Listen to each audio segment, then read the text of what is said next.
Welcome to the Sandy And Toddcast, a podcast about all things strange, unusual, and a little bit odd. Why? Because that's how we roll. What are we talking about this time? Check it out.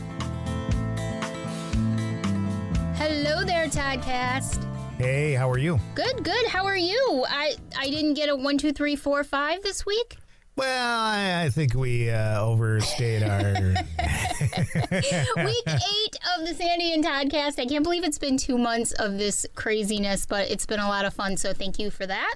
And thank you, too. And thanks to the people who do listen. And my sister actually just listened to our last podcast and got to the point of St. Nazianz, our Twisted Towns.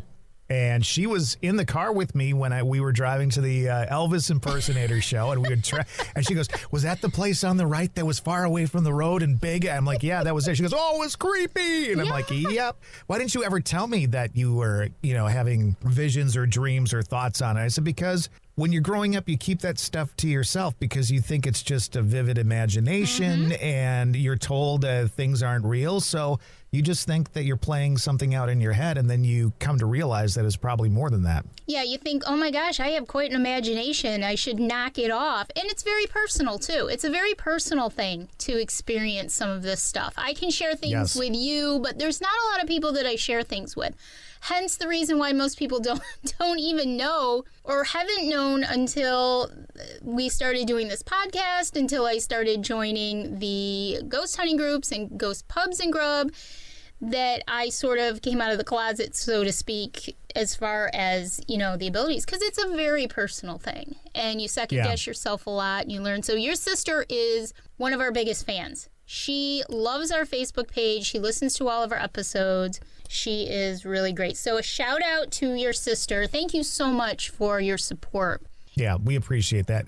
I've got a very supportive family, so yeah, you do. I will just preface it by saying that somebody once told me about my parents that I could bend over and shoot diarrhea out my ass onto a wall, and my parents would stand there and call it artwork. So that's how supportive my family is of everything I do. I love it. That's great. That's great. And, of course, a shout-out to all of our listeners in the U.S. We're growing. We actually are growing. I tease you a lot about it, but we have listeners now in the U.S., Germany, Belgium, and we also have listeners in India listening on the Ghana app. So a big thank you to everybody who's downloading our show, listening to our show, and showing us some support.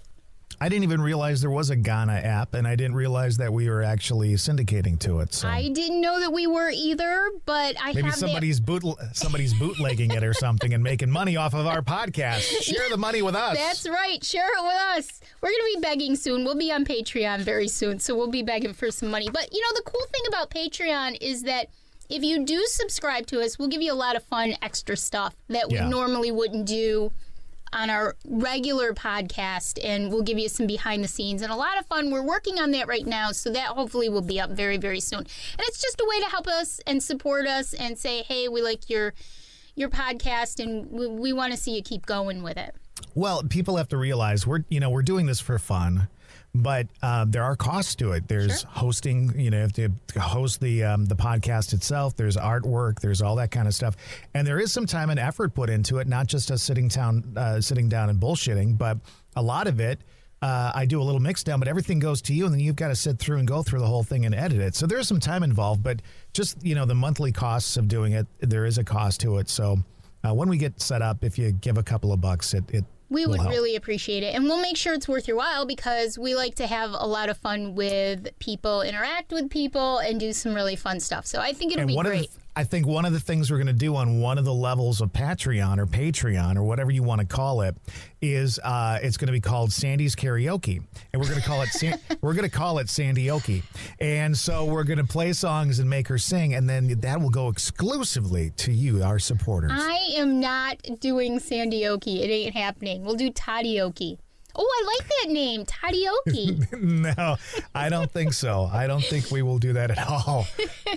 So last week we did, of course, Twisted Town, St. Nazianz, and that was a lot of fun. Todd, that was really, really neat. And I looked up some I looked up some more information about it. That's quite a town. It really is quite a town.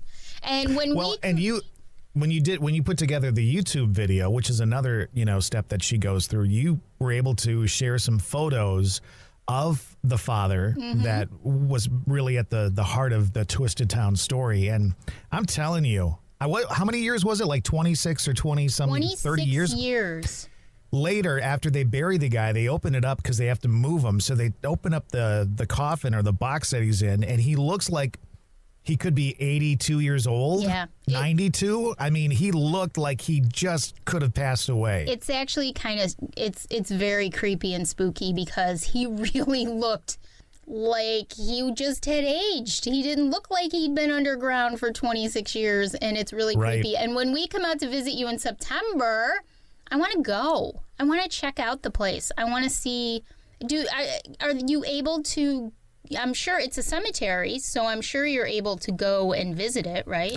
I think so, and I think it would be cool if maybe we just reached out to the owner of the land out there and just said, hey, could we look around? Even if we don't get to go inside the buildings and stuff like that, it would be cool to be on the ground. And you know what I have a great idea. When we go out in September, we can film a little bit of it here and there, and we can put it up for our Patreon supporters. Sure. That would be a lot of fun, because I'm sure you guys would like to see it firsthand and what impressions we get as we walk around, too. And then at some point, you and I can bust into the mausoleum and bust open his coffin and see what he looks like, and then we'll share that too. And I'm dying that'll only to. cost it'll be a $5,000 fee to get that video though, because you'll have to bail us out of jail. No pun intended, but I'm dying to get in there and see what he looks like. That's so good. That's funny.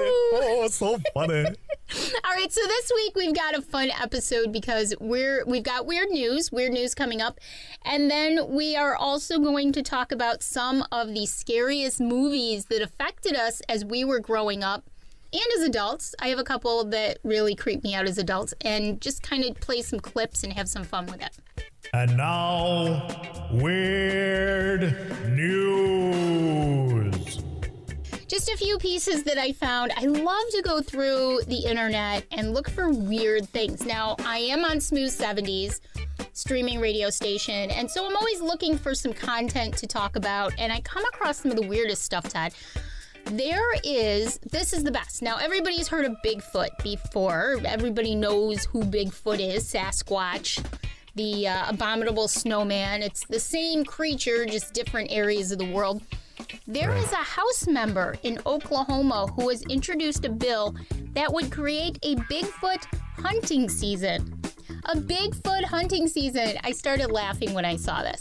The whole idea, his name is Justin Humphrey, and it includes a really heavily forested mountain range in southeast Oklahoma where a Bigfoot festival is actually held each year, right near the Arkansas border. Right. He thinks that if they were to issue a state hunting license and tag, it could help boost tourism and draw more people out to that particular beautiful part of the state. I laugh at this because obviously nobody has found a Bigfoot yet. People have really blurry pictures of 300 yards away, something dark. But nobody has even gotten close enough to get near a Bigfoot. It would, apparently, instead of killing it, though, it would allow for trapping, which is just as inhumane as killing something. I'm not a trapping fan, as you can tell. And he wants to offer a $25,000 bounty to someone who can trap a Bigfoot. This is all sorts of wrong. I'm sorry, this is all sorts of wrong to me. Just let the creature go. If it exists. I don't know if it exists, but let it go. I don't understand the whole idea. I don't care about the tourism. If it was done tongue in cheek, and they thought, well, somebody might buy the tag just to have it as a talking piece, and help. I'm gonna guess it's a GOP representative. It is. In fact, of course it is. But other than that, as far as putting, a hunting season out on Sasquatch, I think that's relatively ridiculous. It is. Again, like you said, we have no proof. We've got grainy video at best, grainy film. We've got footprints in some snow, or casts of footprints that may or may not be real. Whatever. again, if it's just to build some awareness and make a joke out of it and whatever, I'm all for it. It's kind of like if you're a Green Bay Packer fan, they sold stock years ago for like $1 or $5 or something like that, and you became a owner of the team. Okay, well, you don't actually own anything. You do get some privileges out of it. Right. You get to go to the yearly owners meeting, which is nothing but a big eating and drinking fest. Right. So if it's something like that where he's just trying to have some fun with it, create some waves, I get it. I think it's funny, but of course, if he has any serious bone in his body about it, And he is. He's serious. F off. And I get that F he off. thinks, right, F off. I think that, I really like that. F off, Mr. Justin Humphrey. I think that there are other ways to boost tourism than take advantage of this ridiculousness that's going on. And if Sasquatch is indeed real, if Bigfoot does exist, I don't know if Bigfoot exists or not. I've never experienced it. I've seen some pretty amazing footage of things, but by the same token, I can't say one way or the other. My name is Billy Bob Larry Joe, and I'm come with my tag here, and I'm going to shoot Sasquatch. And when I do, we're going to eat good for a whole year. You know what? That proves my point. You know what that's going to be? Just like hunting season, a whole bunch of... You're going to get some people who know how to hunt, and you're going to get some people who just want to catch a Sasquatch, have no idea what they're doing, and are going to go out and shoot each other. That's what you're going to see. We have up here in central New York, we have obviously a very robust hunting season. And we get a lot of people that come up from the city, from New York City, who have no idea what they're doing, but want to hunt. And every year we have accidents because of these people. So you're just going to basically have a whole lot of injuries and death rather than catching a Sasquatch who may or may not exist. Now, I'm not against hunting. I have nothing against it. My family's hunted for years, whatever. I get it. I understand it. There's a reason for it. Right. And there's some sport to it, whatever. At any rate, it's stupid. It's a dumb guy saying something dumb, and it's a dumb idea, and, whatever. Well, and the kicker is that there is a spokesman for the Oklahoma Department of Wildlife Conservation and they oversee hunting in Oklahoma. Right. And they told television station KOCO that the agency uses science-driven research and does not recognize Bigfoot. Well, there you go. Then Representative Justin, what's his name, has nothing to say. Justin, go home. I know. Take a nap.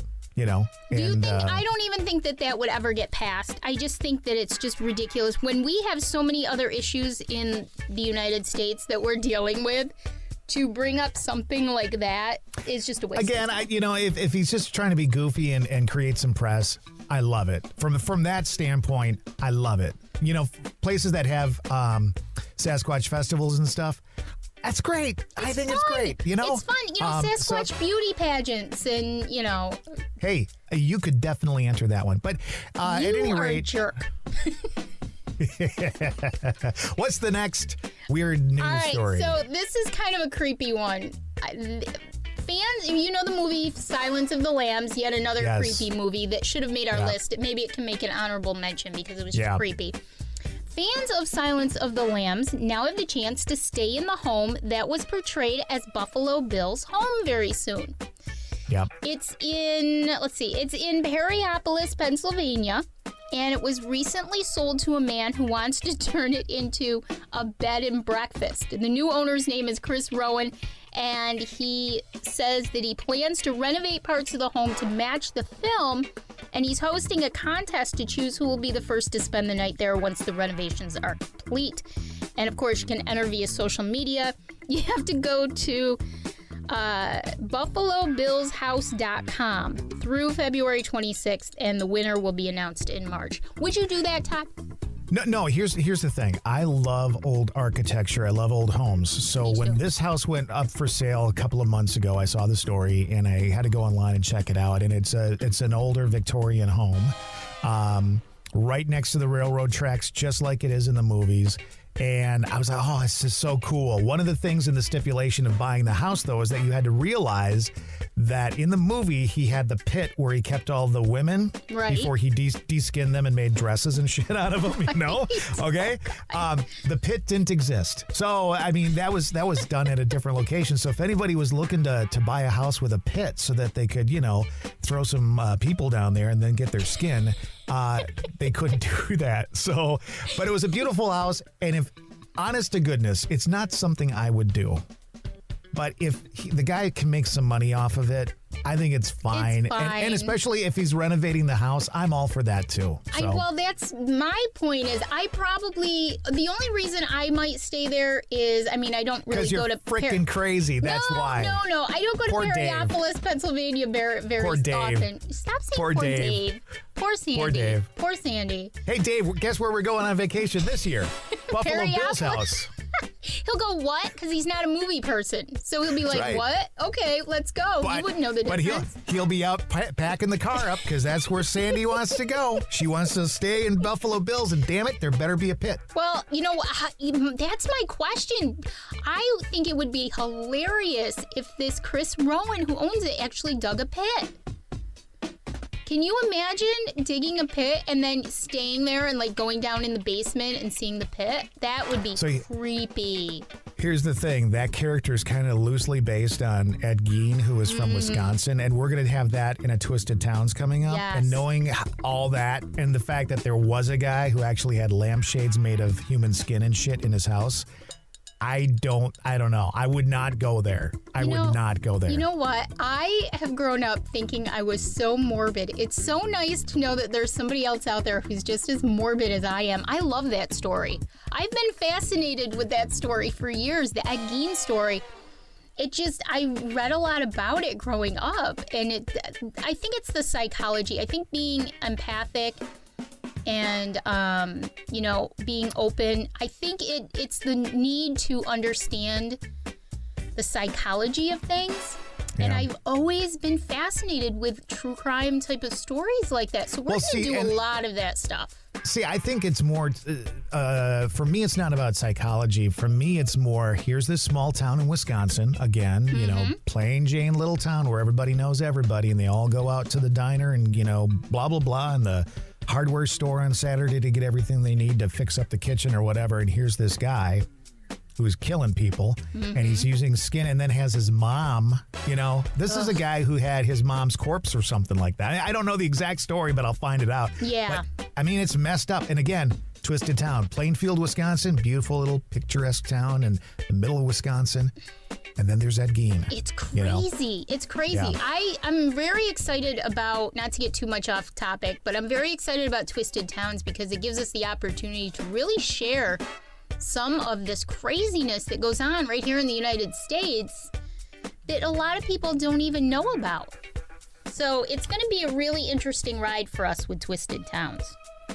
I enjoy that. In fact, I could do that as a podcast in itself. If I had time to research and do all that, that just drives me. I mean, to me, those are great stories. I love it. And that's why we're going to make it a regular part of the Sandy and Toddcast is Twisted Towns. It's so much fun. And you're right. There's a lot of research that goes into it because as much as you think you know the story, there's always something to learn about it and to share with everybody. So it's going to be a lot of fun. But I'll put the BuffaloBillsHouse.com in our show notes for this week so that if you're interested, you could go check it out.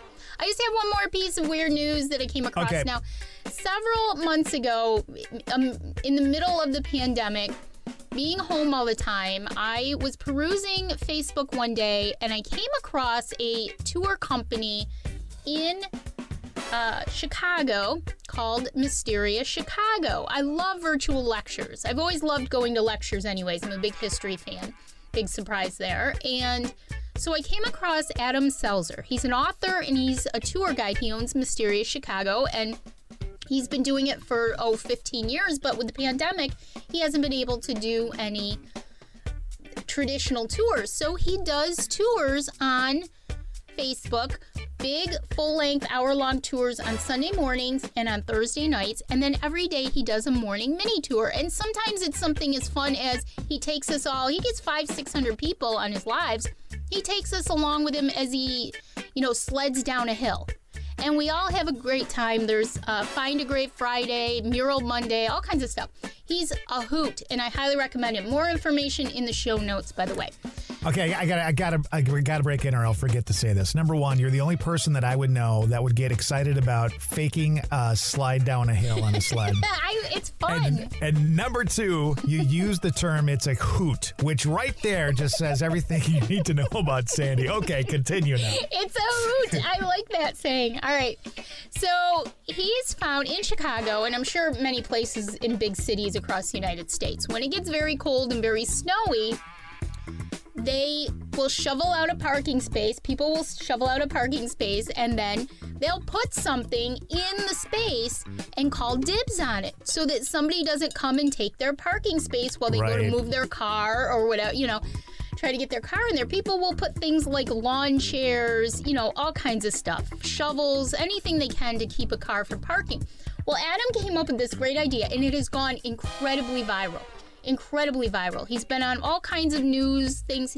He takes his pants and he does this 3-step process. He'll take a pair of jeans and he'll wet them and he'll put them outside for 20 minutes. Quick question. Okay. Question. Got a question. You can't say he wets them without explaining what you mean. Does he take water or does he literally piss his pants? No, that would be that would be very creepy. Might work though.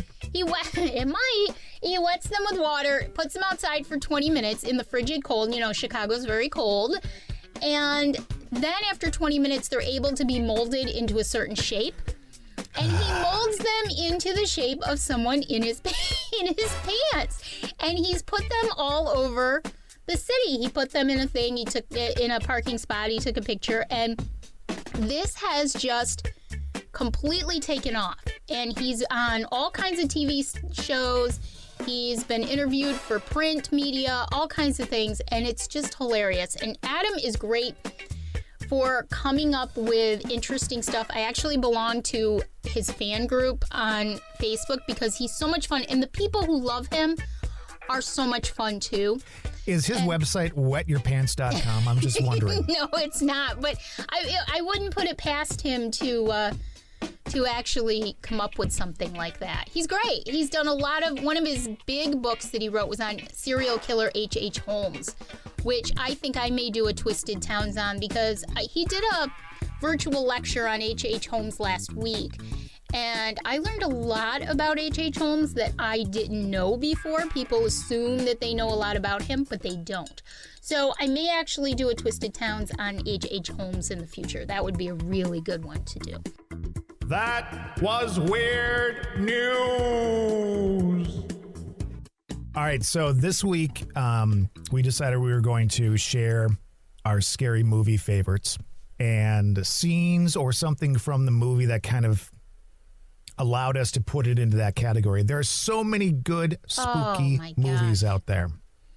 And there's different types of spooky. There are like evil spooky ones, there's ghost spooky ones, there's freaky ones. I don't really get into the whole like slasher movie kind of thing. Me either. Now, Halloween was definitely a slasher type movie, but there was some scary stuff there. I really actually like Halloween 2 better than Halloween 1. That's when she's in the hospital and, he's coming for her. He knows that she's got a bad ankle and she's laying in bed drugged up because of the pain medications. It's funny because I'm not a slasher movie fan at all. And I'm not somebody who likes to watch a lot of sequels. I've never been a big sequel person because I've always found that sequels are never as good as the original. So I started early just not watching sequels to movies, but I thought Halloween was very good. I was never a Friday the 13th person. Just to me, blood and guts was nothing. Now show me a psychological thriller, and you can creep me out for years, as some of these have. The ones that creep me out the most are the ones that, and I say this all the time. Somebody is considered crazy, so they put him in the loony bin. And they're experiencing all this stuff that nobody else is experiencing, but they are. And it's like, what if that happened to you? What if like you, okay? You feel all these things, you see all these things, you experience all these things. What if people just thought you were nuts and locked you away? Those are the ones that scare me, because there is something going on, but you can't prove it. Right. And I mean, can you imagine, Todd, the number of people in the 1800s, early 1900s, women with PMS were put in insane asylums because they just didn't understand it. People over the years. Listen, I'm actually okay with that. I know how you get on yours. And it's like, if we could just lock you away for about 2.5 days. You honestly have to put up with me. He does. Every month you have to put up with me. I know. I'm cramping. Well, today. yes, but at least I warn you. At least I warn you. I'm cramping. At least Are you my friend? You. Do you love me, Todd? I don't think you do. I don't do that. Well, yes, you do. I don't do that. I do not. I have never once said, do you love me? Are you my friend? I don't think you love me. You've moved on, haven't you? You know, and it's like, oh, God, it's that time of the month. I'm cramping. The worst thing is I might be a little bitchy, but other than that, I do not ask you if you love me and if you're my friend. Why would you answer your phone? You know, it's constant. When she's in her, I call it her mood. When she's in her mood, you just kind of back away and you smile a lot, you know, and sometimes I do it just to get at you, though. Like yesterday when I asked you if you were grumpy. You're like, yeah, why would you ask that? I was busy all day. I didn't even have a chance to say hi, really. And you're like, are you grumpy today? And I'm thinking, oh, shit, here she goes. It's about that time. Next thing out of her mouth will be, I'm getting cramps. Well, I think you're my best friend. I think you should share those things with me. That's all I got to say. I'm sharing right now. That's how I feel. All right. So here we go. We each picked 5 movies-ish, okay? Yeah.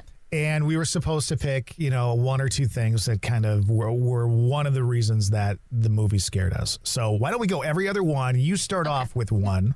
And since I've got the audio on my end, you tell me what you want me to play, and I'll play it. All right, let's kick it off with not necessarily one of my favorite movies. I know people are going to disagree with me on this. Oh, but God. It scared me. There are certain parts of it that scared me. And let's talk about The Shining. The Shining was released in 1980. And it stars Jack Nicholson and Shelley Duvall. Jack Torrance, played by Jack Nicholson, becomes a winter caretaker at this isolated hotel called the Overlook Hotel in Colorado. And he's a writer, and he's hoping to cure his writer's block by taking this position. So he settles in with his wife, Wendy, played by Shelley Duvall, and his little son, Danny. And Danny has psychic premonitions. The whole idea of the whole movie is it's sort of twofold. It's sort of the evolution of Danny's visions becoming more disturbing, and then Jack himself becoming more disturbed as his writer's block isn't working. His writing is basically going nowhere, and Jack starts to discover some of the dark secrets of the hotel, and he sort of starts to unravel.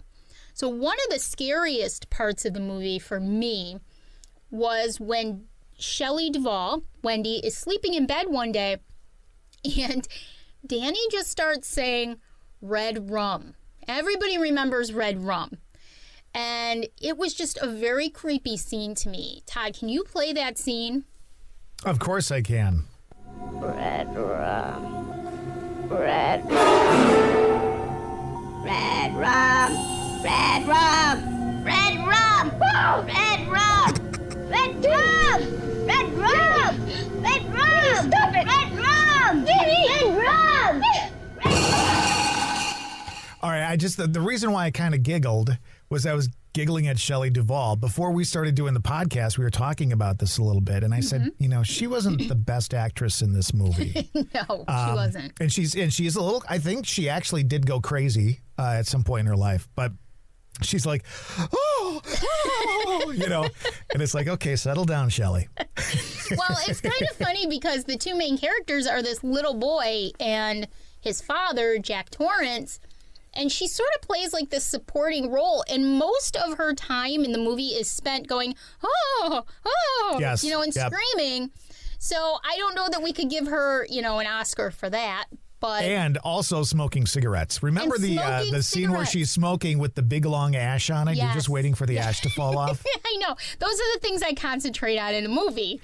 But so that was just a really scary. And of course, we all know that red rum means murder. Murder backwards. And I stayed at the Stanley Hotel, which is where the Overlook Hotel is based on.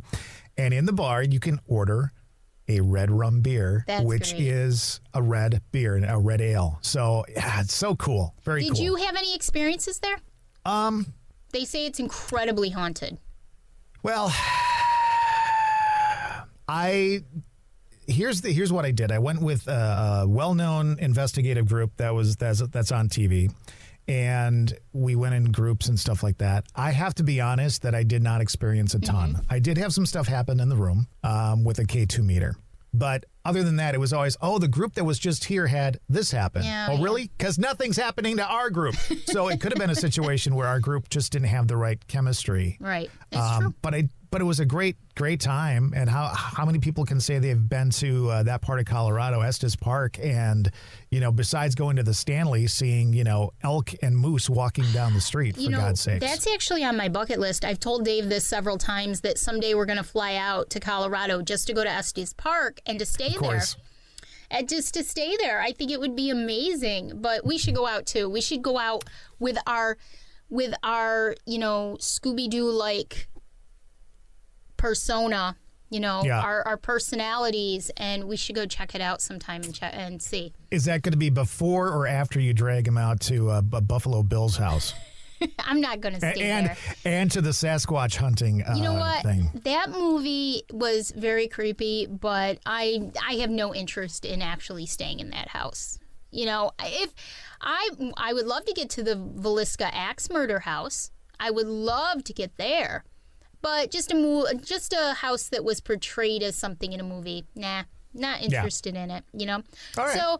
So back to The Shining, the ultimate scene at the end was when Jack Nicholson starts going after Wendy to murder her, and there's this big, long chase scene, and one of the most famous sayings from the entire movie is, "Here's Johnny." So let's listen to that clip real quick. Come out, wherever you are.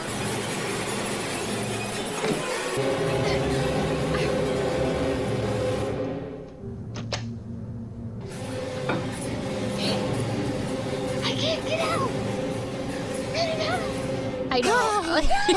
I told you her the whole time. Chin. Then I'll huff, and I'll puff, and I'll blow your house in.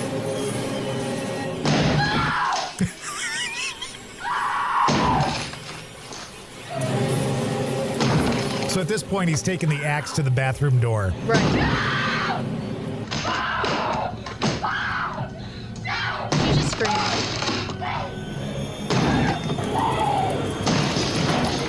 Here's Johnny.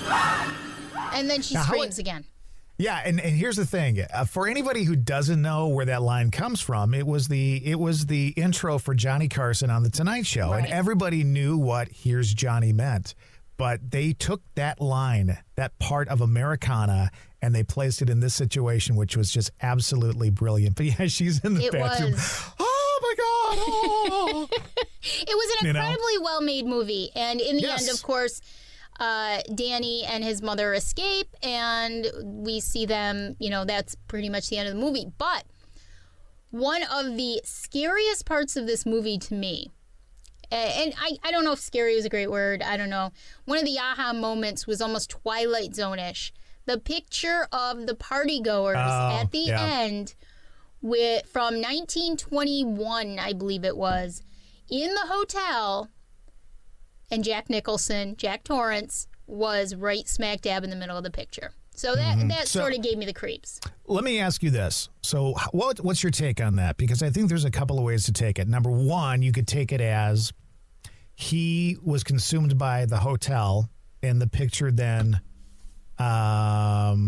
was created with his likeness on it at that point. Mm-hmm. Or he had lived another life, and he was that person back then and had come back to life and was drawn back to the hotel. I always took it to mean that. I always took it to mean that there was, and we've had this discussion several times, I believe that we all have a destiny. I believe that there's no coincidences, that things are planned out. I believe that he was drawn to, there was a reason why that particular position became available, that he learned about it, that he was the one who went to the hotel and worked there. There was a destiny there. Right. And so I think that he was meant to be there and fulfill whatever destiny involved him from there. So that's sort of how I took it to be as an ending. Probably a little more predictable than the other one, but that's just how I took the ending to be. And knowing the way it turned out, I think that was probably it.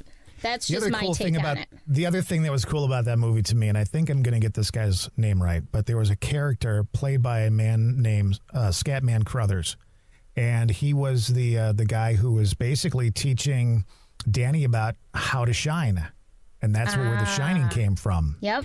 And he worked at the hotel like in the kitchen or something like that, and it was closed down for the winter, so he went home, but he knew something was going on there because he had the abilities to know. Yeah. And I think the guy's name was Scatman Crothers. So, if you're enjoying this episode of the Sandy and Toddcast, there's more where that came from. Follow Sandy and Todd on Facebook. Just look for the Sandy and Toddcast, or you can subscribe to their YouTube channel and check out the video version each week there. Find these guys on Spotify, Apple Podcasts, and wherever you listen to your podcasts. Soon you'll be able to support the Sandy and Toddcast on Patreon and be able to follow them on Instagram. As always, thanks for joining in the fun, and stay weird.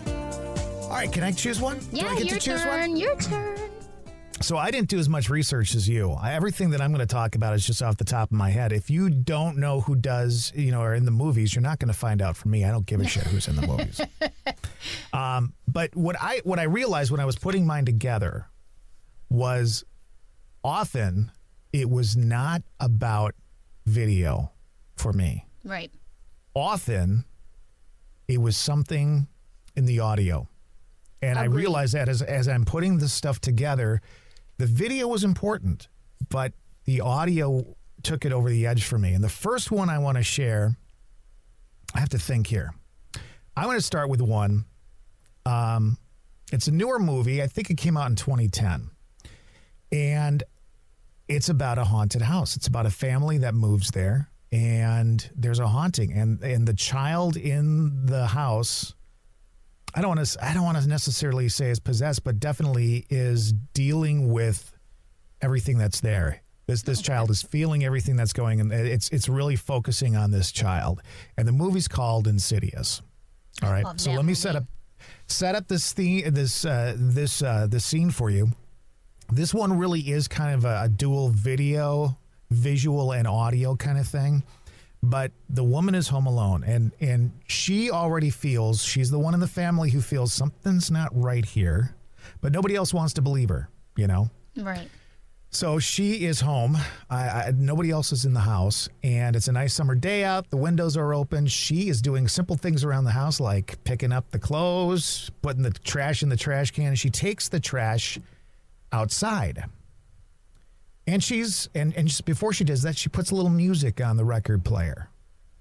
And so you hear the music in the background. You see her gather up the bag of garbage that she's going to take out to the garbage can. And this is basically what you hear while you're watching her do all this stuff. There's the music. And she's walking around, she's grabbing the bag.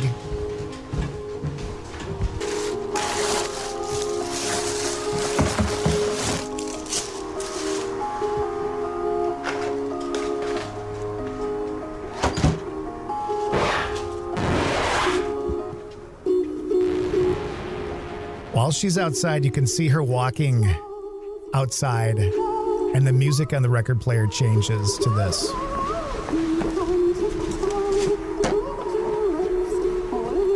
So she's outside and she looks through the window and she sees a small child standing there. And it runs off. So she comes in the house because she realizes somebody's in the house, right? She gets into the house and the thing has run away. She turns the corner to walk down the hall, and it's standing at the end of the hall. It's a childlike figure, very much like, almost like a shadow figure, but you could see some features. Right. And then it darts into the child's room. Now, the visual of her looking through the window and seeing this entity by the record player and the switch of the music between what she was listening to and that song always creeps me out. So it took a perfectly good song by, I think his name was Tiny Tim. Yeah, it was. Tiptoe Through the Tulips, took that song and just completely ruined it for me, because whenever I hear that song, I think of this crazy You get scene. creeped out. I know. Yep. It's a lot of times the audio and the visual go hand in hand, but they can each stand alone. I can watch something on television with the audio down and get creeped out, but I can even more so listen to audio without the video to go with it and get just as scared. And that's in fact, I think a lot of the ones that I'm going to share really are that way, because I think the audio brings such a creepiness to it that it really just sends me over the edge. Well, think about it this way. What is radio? The theater of the mind. Radio! It is the theater of the mind. We're creating a visual for people as we speak. I'm on a Mexican radio. I'm on a Mexican radio. Do you know that song? No, Mexican I radio? don't. I just think you're What? crazy. No, I don't know Oh my what God, that how do is. you not know Mexican radio? I don't know Mexican radio. I'm so disappointed in you. Whatever. All right, my turn. Okay. All right, let's talk about the Omen. Talk about audio versus video. This movie, I was just telling you, has some of the creepiest music I probably have ever heard. Now, basically, the story is The Omen's from 1976. My mother was a huge horror movie fan, so I got to watch these when I was a kid. And basically, there's an American diplomat in Italy, Rome, Italy, and with his wife. The wife miscarries a baby, or delivers a stillborn child. And so they adopt a young child named Damien. Damien turns out to be the devil himself, literally. And so the movie kind of goes on to show different things that are happening, how they realize that he is the devil. He is Satan himself. And throughout the movie, and at the end, the father tries to get him to a church to essentially Kill him on the altar. altar. And so all this chaos ensues. But one of the scariest scenes to me, and this movie scared me. I think the music had so much to do with this. But one of the scariest scenes was towards the beginning when they first adopt Damien, and they live in this huge home, and there's this big lawn, and they're having some sort of a birthday party. And there's For the devil child, the devil child, and there's a little merry-go-round, and the kids are on the merry-go-round, and everything's wonderful. There's all this great music, and all of a sudden, the nanny starts yelling to Damien, "Damien, this is all for you." And then chaos ensues. She hangs herself. So let's play that clip, because it's a great clip. All right.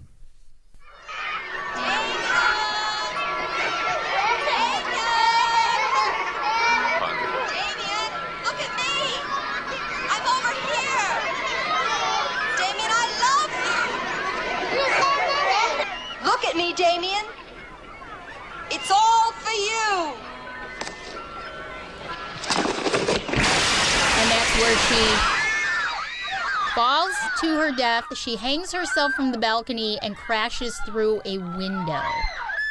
And that was just a creepy, scary scene for me. I don't think I'd ever seen anybody hang themselves in a movie. If you listen to this, just listen.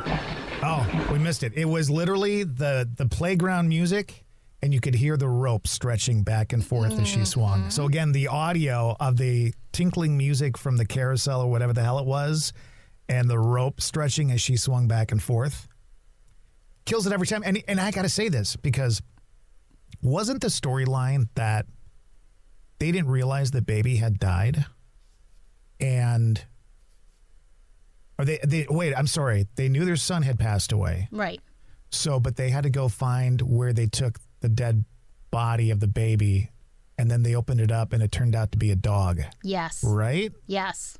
Yes. I mean, talk about a freaky movie, and he had the 666 in his hair, and oh my God. 1976, and they come up with that. And one of the things that disappoints me the most these days is I'm always in the mood for a great scary movie. They don't make them like that anymore. Oh, You can't get something like that anymore. Not at all. And that's so sad to me because I just love these movies. So the Omen. The Omen is a great one. Yes. And a couple of things just off the top of my head about that movie, too. They used audio big time with the whole kill. That whole thing a lot. And then the music was very, I want to almost say cathedral. There was a lot of like church choir, like, ma, ma, yes. bum, bum, bum, ba, ba, that kind of stuff. You throw that into a movie, I'm gone. I'm just done. I know. In fact, I'm going to talk about music right now in one of my picks. Okay. The movie's Carrie. The book was by, what's his name? A big famous writer. Did Salem's Lot in the books and all that kind of stuff. What is that guy's name? Stephen Weird King? looking dude. Yeah, there you go. Stephen King. All right. I couldn't believe you didn't remember that. Well, I have one of those minds. I'm on a train of thought. He's over there someplace. I'm not going to see him. But at any rate, how they cast this movie, and there were a bunch of Stephen King movies, including Salem's Lot, which we're going to get to later on. But Carrie wasn't the best acted out movie. No. But they cast the right person in the role of Carrie. Without a doubt. Sissy Spacek rocked it. Mm-hmm. And there was a lot of weird stuff about the movie anyway. The weirdest part was Sissy Spacek or Carrie's relationship with her mom. Her mom was crazy. Oh, loony bin. Yeah. Religious and crazy. Yeah. And that coupled with what the kids did at the prom and all that kind of stuff, and Carrie gets pissed off and burns the school down, kills everybody in the school, basically except one girl. I mean, it's a creepy movie, but Very. the mom creeped me out, obviously. And there is a great scene in the movie, which we're going to get to in a bit. It has to do with Carrie coming home from the prom. She is covered in pig's blood, and she's walking up to the house. Very slow, very deliberate. And then she walks in. And when she walks into this house, there are candles lit all over the house. There must hundreds and hundreds of candles, almost in a ceremonious way. Right. And the music they used always gets to me. So here's that scene, and then I want to talk a little bit more about it in just a minute. Here it comes. She's walking up to the house, and you hear the music get kind of serious, and then the door opens, and you hear the change.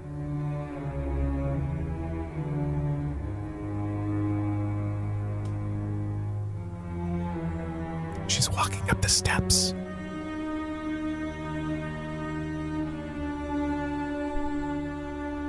She opens the door.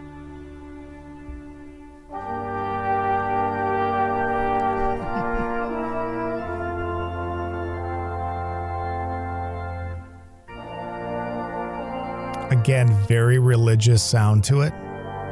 You got the pipe organ.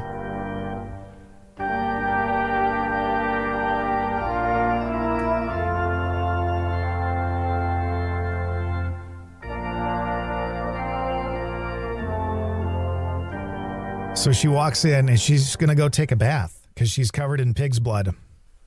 And when she walks upstairs, it's an old arts and crafts house, craftsman. And so the upstairs had like a room and a bathroom, but it was also the attic. So you see her walk upstairs, go into the bathroom, and you see her mom standing off in the shadows.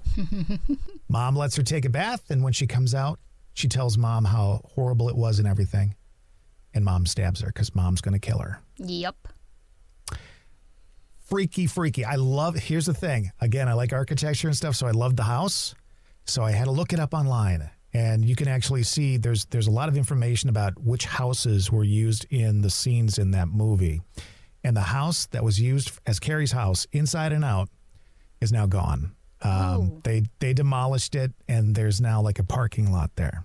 But you can see where it obviously sat. But it was this, oh man, it was just such a cool house and spookier than shit. And again, just one of those situations where a decent movie was made even better because of the music that they used. The music is huge. Scenes. The music is huge. Yeah. It's a big deal. All right, let's do one of mine because speaking of music, this was a big one. 1982 Poltergeist. Ooh! Poltergeist. And one of the best parts of that, I have to say hands down, probably the best part of the entire movie was Zelda Rubinstein. Zelda Rubinstein little lady, Tangina, the little lady, and she was wonderful. Yeah. And people could hear that voice for years afterwards and know exactly what movie that was from. And she had this sort of calming and yet very creepy voice that would sort of get into your bones when you would hear it, especially in the context of the movie. But she could also make you laugh when she was walking down the aisle in the church, and you could hear I think it was bottles of alcohol, those little bottles of alcohol that she had on her, and she was clinking as she went. I mean, she had the ability to kind of make you chuckle a little bit too, but she was a creepy empath. There was comic. One of the big things I loved about the movie was the idea that it was so scary in certain points, but by the same token, there was enough comic relief to sort of take some of that away and calm you down and get you started so it could build again. Because great scary movies will peak and then go down. And then they'll peak and then they'll go down. They'll keep you on that roller coaster. And that's what Poltergeist did for me. Let's talk about Tangina, though.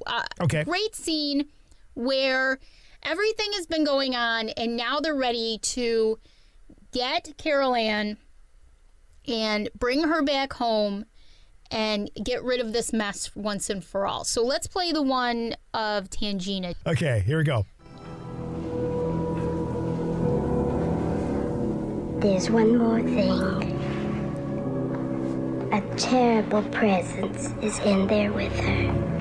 So much rage, so much betrayal. I've never sensed anything like it. I don't know what hovers over this house, but it was strong enough to punch a hole into this world and take your daughter away from you. It keeps Carol Ann very close to it and away from the spectral light.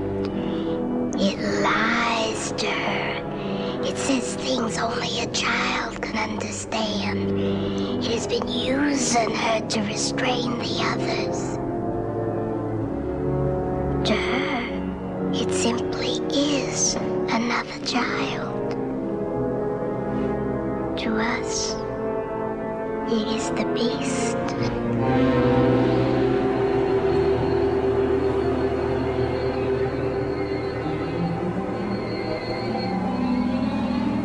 It's building. Now let's go get your daughter. So let's go get your daughter. And that was a creepy scene in that movie. And it was really great because that was sort of the pinnacle of the movie where let's go get her back.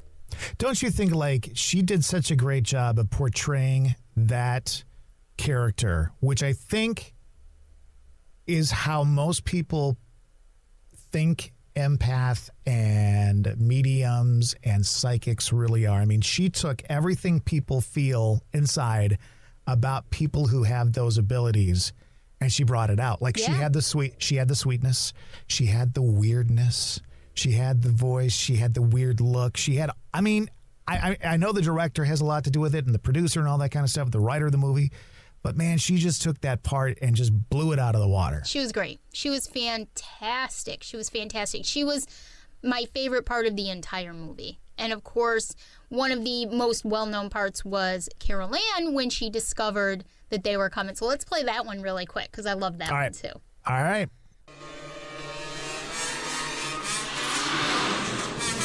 Now they're all coming out of the TV at her, sort of flowing around her.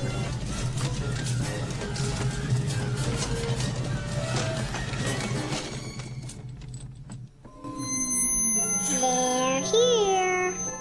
And that was sort of the movie's catchphrase. You know, just that's like what just you like knew.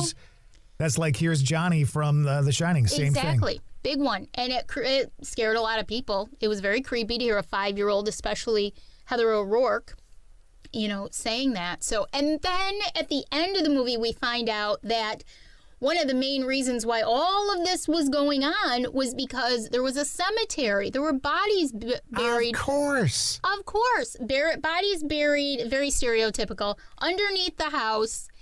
And when they moved the cemetery, they didn't move the bodies. They only moved the stones. So the last really quick clip is Craig T. Nelson yelling at the man about not moving the headstones. All right. You son of a bitch, you moved the cemetery, but you left the bodies, didn't you? You son of a bitch, you left the bodies and you only moved the headstones! You only moved the headstones! Why? That just gave me the creeps, and I actually got chills as I was listening to that. I just love that movie. It's one of my favorites. It was the perfect mix of scary, spine-tingling, and then just some comic relief. I think it was also, and I'm not sure that it was meant to be, but it was kind of this little door that opened up to terms like poltergeist. People were like, what does that mean? And we learned more about that. And we learned more about moving the headstones, but not the graves, and what that could possibly conjure up. And again, brought that character of the medium and psychic and all that kind of stuff to light. And I think that in a way, maybe that helped open up the door to more talk about what it means to experience all that kind of stuff. I 100% agree. It's movies like these that sort of got the conversation going because nobody really talked. There weren't ghost hunting groups. Nobody knew what a ghost hunter was. I mean, there was Hans Holzer, there was, some of your pioneers, the Warrens, but it wasn't really a media frenzy. It was just quietly there. I read a lot of Hans Holzer's books as I was growing up, but I came across that by mistake. But these are the movies that sort of brought it to the mainstream and sort of kicked up the conversation a little bit. So 2 thoughts. Number 1, why am I not surprised you read Hans Holzer growing up? While other girls were reading little teenage girl books about falling in love with the football player in school, you were reading Hans Sweet Holzer. Valley High. I was reading Hans Holzer. I was. So, and then secondly, I think we have to do a second podcast with this because this was going so long. So I think we gotta So we're do a gonna end it there, but that'll give us a chance to do some more talking and you can go to our Facebook page, the Sandy and Toddcast. If you have any favorites, we'd love to know what your favorites are. Let us know. We can talk about those next week, too. I think it'll be fun.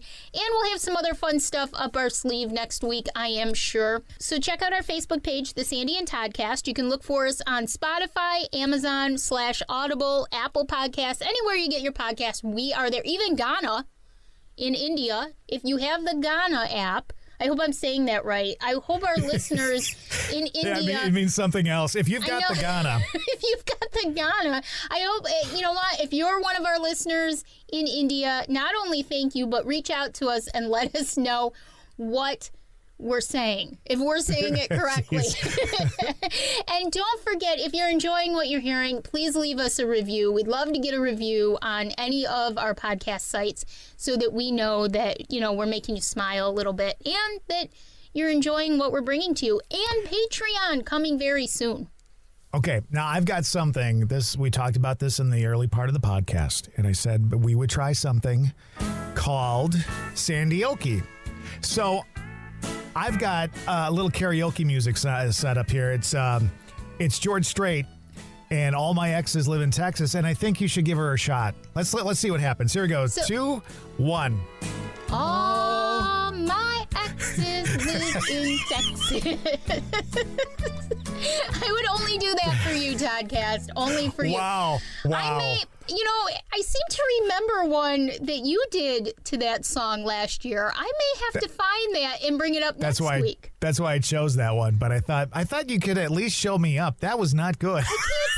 I can't sing. I'll be the first to admit that I can't sing.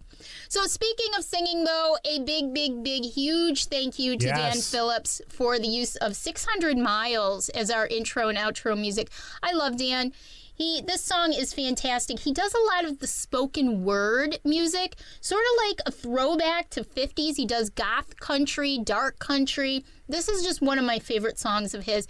You can get in touch with him. You can find him on Facebook, Daniel Phillips Music, and on Instagram at @D_Phillips Music.